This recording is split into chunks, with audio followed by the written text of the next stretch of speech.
Ay, nag-super bloom yung ating maliit na cactus. Ay, super beautiful. Ay, nakakagigil siya, guys. Super duper beautiful niya. See? Oh, ang ganda niyang tingnan. Ang ganda niyang tingnan. Tingnan niyo yung mga bulaklak niya, talagang open wide. Ay, so pretty. Oh, I love this.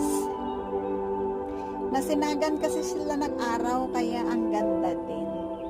Ang ganda talaga ng bulaklak ng mga cactus, guys. It's worth waiting. Super duper beautiful.